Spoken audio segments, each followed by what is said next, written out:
చాలామంది అంటారు, మేము విశ్వాసులమండి, దేవుని నమ్ముకుంటున్నామండి. దేవుని నువ్వు నమ్ముకోవడం అంటే అర్థం ఏంటి? సంపూర్ణంగా దేవుని మీద ఆధారపడటం.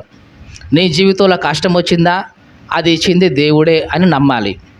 నష్టం వచ్చిందా, అది దేవుని ద్వారానే కలిగింది, ఏదో పాఠం నేర్పడానికి. ఏదైనా కష్టం వచ్చిందా, దేవుడు నీకు దాన్ని కలిగించాడు, నీకేదో నేర్పించాలని.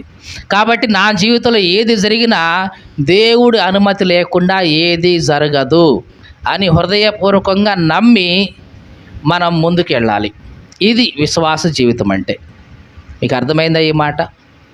చాలాసార్లు మనకు తెలియకుండానే కొన్నిసార్లు ఎన్నో నష్టాలు మన జీవితాల్లో జరుగుతుంటాయి. కొన్నిసార్లు మనకు తెలియకుండానే ఎన్నో కష్టాలు వస్తుంటాయి. వాటన్నిటినీ కూడా ఏమని అనుకోవాలంటే, ఇదిగో దేవుడు నాకు ఇది అనుమతించాడు. ఏమని అనుకోవాలి చెప్పండి? ఏమనుకోవాలి? దేవుడు నాకు ఇది అనుమతించాడు. ఆయన అనుమతించాడు అంటే దాని వెనకాల ఏదో రహస్యం ఉండే ఉంటుంది. నేను నేర్చుకోవాల్సిన పాఠం ఏదో ఉంటుంది. దేవుడు నాకు చెప్పాలనుకుంది ఏదో ఉంది. కాబట్టి దేవా, ఈ పరిస్థితి ద్వారా, ఈ కష్టం ద్వారా, ఈ నష్టం ద్వారా నీవు నాకు ఏం తెలియజేయాలనుకుంటున్నావు, నేను ఏం నేర్చుకోవాలని నువ్వు ఆశపడుతున్నావు అని నువ్వు హృదయపూర్వకంగా ప్రార్థన చేస్తే దేవుడు ఆ కష్టం నుంచి నిన్ను విడిపిస్తాడు. దానికి మించింది నీకు ఇస్తాడు. మీకు అర్థమైందండి? దానికి మించింది నీకు ఇస్తాడు. నువ్వు అడిగిన దానికంటే, ఊహించిన దానికంటే అత్యధికంగా దేవుడు నీకు చేస్తాడు. దేవునికి స్తోత్రం కలుగును గాక. హల్లెలూయా. కాబట్టి నీ జీవితంలో జరిగే ప్రతి సంఘటన కూడా దేవుడు ద్వారానే నీకు జరుగుతుంది అని సంపూర్ణంగా నమ్మాలి. సంపూర్ణంగా నమ్మాలి. దావీదు ఒకసారి తన కన్న కొడుకు తన తరుముతూ పోతున్నాడు. అంటే కుట్ర చేసి దావీదు యొక్క రాజ్యాన్ని తను పరిపాలించాలని, తండ్రి రాజ్యాన్ని పరిపాలించాలని తండ్రి మీద వ్యతిరేకంగా లేచి కుట్ర చేసినప్పుడు దావీదు కన్న కొడుకుతో ఏం యుద్ధం చేస్తాం, వాడు చచ్చిపోతే నా పరిస్థితి ఏంది, నేనే కదా బాధపడాల్సింది, ఇది ఎందుకులే, అదేదో వాడిన ఏలుకొని అని చెప్పి రాజ్యం వదిలేసి దావీదు పారిపోతున్నాడు. ఆ సమయంలో ఒకడు ఎదురయ్యాడు, షిమి అనేవాడు. అసలే కొడుకుతో యుద్ధం చేయడం ఎందుకులే అని పారిపోతున్నాడు దావీదు. ఈ దావీదు మీదకి ఈ షిమి అనేవాడు దుమ్మెత్తి పోస్తున్నాడు. ఇదిగో నువ్వు ఇట్లాంటోడివి కాబట్టే ఇదిగో నీ కొడుకే నిన్ను ధర్ముతున్నాడు, నువ్వు ఇట్లాంటోడివి కాబట్టే ఇదిగో నీ రాజ్యం వదిలిపోవాల్సి వస్తుందని దుమ్మెత్తి పోసి మరీ తిడుతున్నాడు. ఆ సమయంలో దావీదు ఏమీ మాట్లాడలేదు. పక్కనే ఉన్న సైనికుడు ఉన్నాడు, సైన్యాధిపతి అభిషేక్ అనేవాడు. అభిషేక్ అన్నాడు సైన్యాధిపతి, రాజా ఏంటి మాట్లాడవేంటి, వీడు నీ దృష్టిలో ఎట్లాంటి వాడు, చచ్చిన కుక్క వీడు మాట్లాడడం ఏంటి, నువ్వు అను, ఒక్క క్షణంలో వాడు తలకాయ తెగేసి నీ కాళ్ళ ముందు పెడతా అని అంటే అప్పుడు దావీదు అన్నాడు, అబ్బాయి దేవుడు ఒకవేళ అనుమతి ఇచ్చాడేమో ఇతనికి, దావీదుని శపించు అని దేవుడు అనుమతి ఇచ్చాడేమో, అందుకే ఇతను శపిస్తున్నాడేమో, శపించనియండి. అతడు పలికిన శాపానికి బదులుగా దేవుడు నాకు ఆశీర్వాదం ఇస్తాడేమో. ఇది దావీదు యొక్క ఆలోచన. అంటే దావీదు ఏమంటున్నాడు, చివరికి ఆ షిమి అనేవాడు వచ్చి ఎదురుగా వచ్చి శపిస్తున్నా సరే దావీదు ఏమంటున్నాడు, దేవుడే అతనికి అనుమతించాడేమో నన్ను శపించని, నేను దాన్ని తట్టుకొని నిలబడతా, దానికి బదులుగా దేవుడు నాకు ఆశీర్వాదం ఇస్తాడేమో అని అట్లా వదిలేసి తన దారిని తాను వెళ్ళిపోయాడు దావీదు.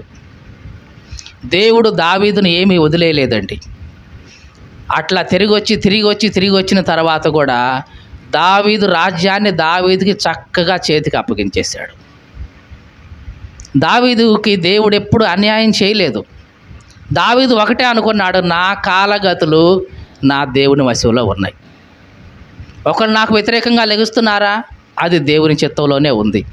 ఒకరు నాకు అన్యాయం చేస్తున్నారా, అది దేవుని చిత్తంలోనే ఉంది. దేవుడు నాకేదో నేర్పాలి అనుకున్నాడు, అదిగో వాళ్ళని కదిలించి నేర్పుతున్నాడు. ఇది దావీదు యొక్క విశ్వాసం అంటే ఇదేనండి. నీ జీవితంలో వస్తున్న కష్టమే కానీ నష్టమే కానీ దేవుని అనుమతి లేకుండా ఏది జరగదు అనే నమ్మకంతో నీవు ఉండాలి. అలా నీవు ఉండగలిగితే ఒకవేళ నీకు కలిగింది నష్టమే కానీ కష్టమే కానీ ఏదైనా సరే దానికి 100 రెట్లు దేవుడు నీకు మరలా నీ చేతికి ఇస్తాడు. అందుట్లో ఎటువంటి సందేహం లేదు. మరి అప్పటిదాకా నువ్వేం చేయాలి? విశ్వాసంతో దేవుని పట్ల దేవుని సన్నిధిలో ఉండాలి. నాయనా, ఈ కష్టము, ఈ నష్టం, ఈ ఇబ్బంది, ఈ పరిస్థితి నీవు అనుమతించిందని నేను నమ్ముతున్నా. కాబట్టి తండ్రి, నేను ఏమి నేర్చుకోవాలి, దీని నుంచి నాకు నేర్పించు, దీని నుంచి నన్ను బయటపడవేయి. ఇదిగో ఇంతకు మించిన దీవెన నాకు ఇస్తావని నేను నమ్ముతున్నా. ఈ విశ్వాసంతో మనం ఉండాలి. అబ్రహాం యొక్క విశ్వాసం అదే. ఇదిగో నా దేవుడు మృతులను సజీవులుగా చేయగలిగిన వాడు. ఒకవేళ అడిగాడు నా కొడుకుని దహన బలిగా ఇస్తాను, ఇచ్చినా సరే బూడిద అయినా సరే ఆ బూడిదలో నుంచి కూడా నా కొడుకుని లేపి నాకు చేతికి ఇవ్వగలడు. ఇది అబ్రహాం యొక్క నమ్మకం. మీకు అర్థమైందా? దహన బలి అంటే ఏందనుకున్నారు? ఆ ఊపిరి తీసేసి పీక కోసేసి రక్తం అంతా కూడా దాని మీద కార్చేసి కట్టెల మీద దహించేస్తే మొత్తం బూడిదైపోవాలి. అది దహన బలి అంటే. అబ్రహాం యొక్క విశ్వాసం ఎట్లా ఉందంటే, నా కొడుకుని పూర్తిగా దహన బలిగా అర్పించినా సరే, వాడు కాలి బూడిదైనా సరే, ఆ బూడిదలో నుంచి కూడా దేవుడు నా కొడుకుని నాకు తిరిగి ఇవ్వగలడు. ఇది అబ్రహాం యొక్క నమ్మకం. అందుకని అబ్రహాం ఆ 3 రోజులు కూడా ఎక్కడ కూడా కొంచెం కూడా ఇబ్బంది పడినట్టుగా లేదు, కొంచెం కూడా బాధపడినట్టుగా లేదు. నా దేవుడు చేతగాని వాడైతే నేను బాధపడాలి కదండి. అబ్రహాం యొక్క నమ్మకం ఇదే. నా దేవుడు చేతగాని వాడైతే నేను బాధపడాలి, నా దేవుడు చేయలేని వాడైతే నేను బాధపడాలి. అన్నీ చేయగలిగిన వాడు, మృతులను సజీవులుగా చేయగలిగిన వాడు, అసలు లేని వాటిని ఉన్నట్టుగానే పిలిచే దేవుడు నా దేవుడు. నేను ఎందుకు బాధపడాలి, నేను ఎందుకు చింతించాలి అని అబ్రహాము ప్రయాణం మొదలుకొని చివరి దాకా కూడా అదే విశ్వాసంతో ఉన్నాడు. మళ్ళీ పైనుంచి తిరిగి వచ్చేటప్పుడు కొండ మీద నుంచి ఎవరెవరు వచ్చారు? ఎంతమంది అయితే వెళ్ళారో అంతమంది తిరిగి వచ్చేసారు. ఇది అబ్రహాము యొక్క విశ్వాసం. అందుకని అబ్రహాము విశ్వాసులకు తండ్రి అని అనిపించుకున్నాడు. అబ్రహాము యొక్క విశ్వాసం ఎట్లాంటిదంటే, నా దేవుడు మృతులను సజీవులుగా చేయగలిగిన వాడు, చనిపోయినా సరే తిరిగి నాకు బ్రతికించి ఇవ్వగలడు. అంత నమ్మకం నీకు ఎట్లా ఉందయ్యా అబ్రహాం అంటే చెప్తాడు, నాకండి నాకు 90 ఏళ్ళు అయిపోయినాయండి, నాకు 100 సంవత్సరాలు వచ్చినాయండి, ముసలోడిని అయిపోయానండి, ఇక నాకు పిల్లలు కలగరండి, డాక్టర్లు చెప్పారండి, వైద్యులు చెప్పారండి, అందరూ చెప్పారు నీకు సంతానం కలగదని, కానీ నా దేవుడు చేశాడండి. ఇక మా ఆవిడకండి 90 ఏళ్ళు వచ్చినాయండి, ముసలిది అయిపోయిందండి, గర్భం అంతా ఉడికిపోయిందండి, కాన్పు కూడా వచ్చే అవకాశం లేదండి. అయినా సరే ఆ సమయంలో కూడా దేవుడు నా భార్యకు గర్భఫలం ఇచ్చాడు. అంతేకాదు ఖండానికి శక్తి కూడా ఇచ్చాడండి. ఇవన్నీ నేను కళ్ళారా చూసా నా దేవుని యొక్క గొప్పతనం ఏంటో కదా. ఇవన్నీ నేను అనుభవించా నా దేవుని యొక్క శక్తి ఏమిటో. కాబట్టి ఇప్పుడు నేను ఏ మాత్రం కూడా వెనక్కి ఆలోచించేది లేదు. నా దేవుడు ఇప్పుడు నా బిడ్డను అడిగాడు, నిజానికి ఆయనకి ఏం అవసరం లేదు. ఒకవేళ అవసరమైనా సరే నేను ఇచ్చేస్తాను, చనిపోయినా సరే నా బిడ్డని తిరిగి బ్రతికించి నాకు ఇవ్వగలడు. అట్లాంటి దేవుడు అండి నా దేవుడు. ఇక నేనెందుకు భయపడతాను, నేనెందుకు వెనకాడతాను, నేనెందుకు ఆలోచిస్తాను. ఇది అబ్రహాం యొక్క విశ్వాసం అండి. కాబట్టి దేవుడు అబ్రహాముని విశ్వాసులకు తండ్రి అని పిలిచాడు. దేవుడు అబ్రహాముని నా స్నేహితుడవైన అబ్రహాము అన్నాడు. ఇక అర్థమైందా? అబ్రహాముని దేవుడు ఇంకో పేరుతో ఏం పిలిచాడు తెలుసా? నా స్నేహితుడైన అబ్రహాము అన్నాడు. అంటే అబ్రహాము దేవునికి ఎట్లాగయ్యాడు? ఒక ఫ్రెండ్ లాగా అయిపోయాడు, ఒక స్నేహితుడు లాగా అయిపోయాడు. ఎందుకంటే అంత నమ్మకం దేవుని పట్ల అతనికి ఉంది. మరి ఈ మాటలు వింటున్న నా ప్రియ సహోదరి సహోదరుడా, మరి నీ విశ్వాసం ఎట్లా ఉంది? క్రైస్తవుడిగా, దేవుని బిడ్డగా, క్రీస్తు యొక్క బిడ్డగా దేవుని పట్ల నీకు అటువంటి విశ్వాసం ఉంటుందా? ఇదిగో నా దేవుడు ఏమైనా చేయగలడు, నేను సహించుకొని తట్టుకొని నిలబడితే చాలు, నా కొరకు ఆయన ఎన్ని రెట్లైనా సరే ఇవ్వగలడు. ఈ నమ్మకం నిజంగా నీలో ఉంటే ఇదిగో నువ్వు ఎక్కడికి వెళ్ళినా సరే ఇదిగో నీ స్థానంలో నిన్ను పెట్టగలడు దేవుడు. దావీదుకు ఉంది ఆ నమ్మకం. దావీదు కొండలు తిరిగాడు, అరణ్యాలు తిరిగాడు, అడవులు తిరిగాడు. అవన్నీ తిరిగినా సరే మళ్ళీ తీసుకొచ్చి దావీదు రాజ్యాన్ని మచ్చటంగా తీసుకొచ్చి దావీదుకు అప్పగించాడు దేవుడు కదండి. ఇదంతా కూడా దావీదు అనుకున్నాడు, ఎక్కడికి వెళ్ళినా సరే ఇదిగో నా దేవుడు ఉన్నాడు, నా దేవుడు నాకు అన్యాయం అయితే చెయ్యడు. ఇది దావీదు యొక్క నమ్మకం. అబ్రహాం యొక్క నమ్మకం కూడా ఇంతే. ఇదిగో నా దేవుడు నాకు ఎప్పుడు అన్యాయం చేయడు. ఇదిగో ఒకప్పుడు నా దేవుని యొక్క మాట విని నేను నా దేశంలో నుంచి బయలుదేరి వచ్చాను. తెలుసా అండి అబ్రహాం గురించి? అబ్రహామును దేవుడు పిలిచినప్పుడు దేశం విడిచిపెట్టాడు, తల్లిదండ్రులు విడిచిపెట్టాడు, బంధువులను విడిచిపెట్టాడు, స్నేహితులు అందరినీ విడిచిపెట్టి వచ్చేసాడు. రాగానే ఐగుప్తు దేశంలోకి పోయాడు, కరువు ఉందని చెప్పేసి. ఐగుప్తు రాజు చూశాడు, భలేగుంది శారా, చాలా అందంగా ఉంది, ఆ మనిషిని చంపేసి ఈ శారాని నా రాణిగా చేసుకోవచ్చు అని అనుకొని మనుషులతో మాట్లాడి అబ్రహాం దగ్గర నుంచి శారాని తన గుడారంలోకి, తన అంతఃపురంలోనికి పిలిపించుకున్నాడు. అప్పటికి అబ్రహాము శారాతో అన్నాడమ్మా, మనం పరాయి దేశం పోతున్నాం, నువ్వు అందగత్తెవే ఒప్పుకుంటాను, కానీ చూసిన ప్రతి ఒక్కళ్ళు ఈమె భార్య ఈయన భర్త అని చెప్తే నన్ను చంపేస్తారు, నిన్ను బతకనిస్తారు, నాకు మేలు చేస్తావా చెప్పయ్యా, ఏం చేయాలి? నేను వెళ్ళిన ప్రతి చోట నేను నీ గురించి ఎవరైనా అడిగితే మా చెల్లి అని చెప్తా, నువ్వు కూడా నా గురించి అడిగితే మా అన్న అని చెప్పు, ఇదే నాకు చేసే మేలు అన్నాడు. అదేంటయ్యా, నిజానికి వరుస ప్రకారం చూస్తే చెల్లి అవుతుంది. అదేంటండి మరి చెల్లి వరుస వాళ్ళని చేసుకోవచ్చా అంటే ఆ రోజుల్లో ఇట్లాంటి నిబంధనలు ఏమీ లేవు. ఒక స్త్రీని వివాహం చేసుకోవటం వరకే అంతే తప్ప ఈ వరుసలు ఇట్లాంటివి ఏమీ ఇవ్వలేదు దేవుడు అప్పటికి. మోషే ధర్మశాస్త్రం దగ్గర నుంచి వచ్చిన ఈ వరుసలు ఇట్లాగా తండ్రి కూతుర్ని చేసుకోకూడదు, కుమార్తె వరుస అయిన వాళ్ళని చేసుకోకూడదు, చెల్లి వరుస అయిన వాళ్ళని చేసుకోకూడదు, ఇట్లాంటివన్నీ కూడా మోషే వచ్చిన తర్వాత దేవుడు పెట్టాడు నిబంధనలు. అంతకుముందు అట్లాంటివి ఏమీ లేవు. కాబట్టి ఆ చెల్లి వరుసగా ఉన్న ఈమె తనకు భార్య అయింది. అమ్మ ఎట్లాగూ నేను వరుసకు నీకు అన్నీ అవుతాను కాబట్టి ఇట్లా చెప్పు, అప్పుడు నువ్వు క్షేమంగా ఉంటావు, నేను క్షేమంగా ఉంటానని చెప్తే ఈయన అట్లాగే చెప్పాడు, ఆమె కూడా అట్లాగే చెప్పింది. సరేలే ఈయన అన్న చెల్లి మొత్తానికి నేను చేసుకోవచ్చు ఏమని అనుకొని తీసుకుపోయాడు.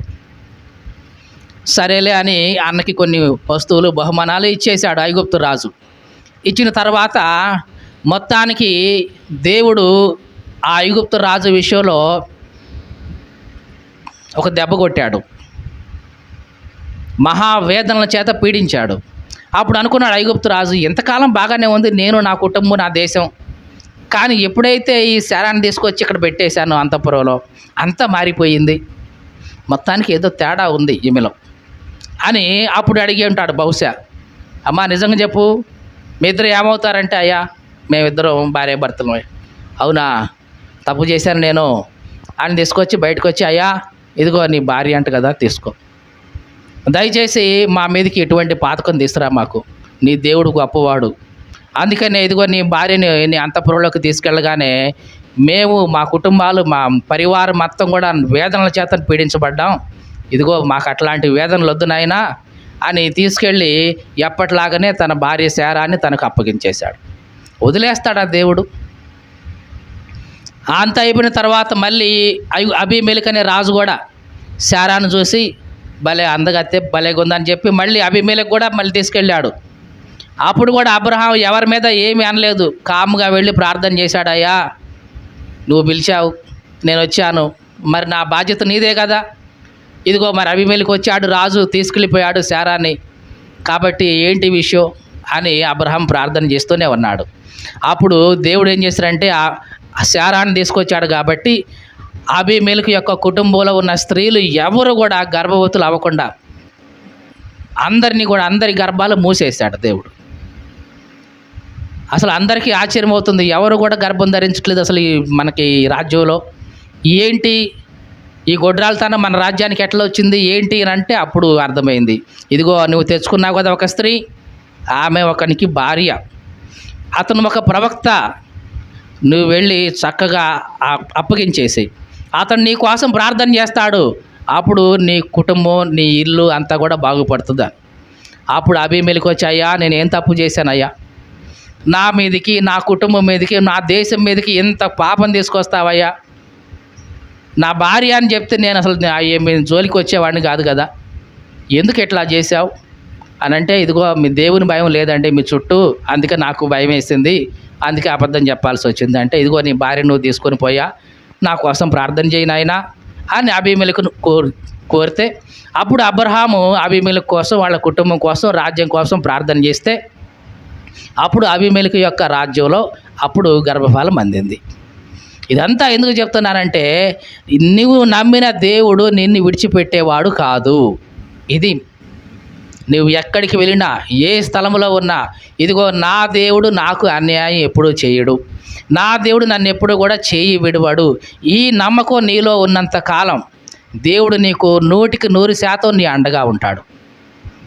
నీకున్న ప్రతి కష్టం నుంచి ఆయన నిన్ను బయటపడేస్తాడు, ప్రతి నష్టం నుంచి ఆయన పూర్తి చేస్తాడు, దానికి 100 రెట్లు నీ చేతికి ఇస్తాడు. మరి నువ్వేం చేయాలి?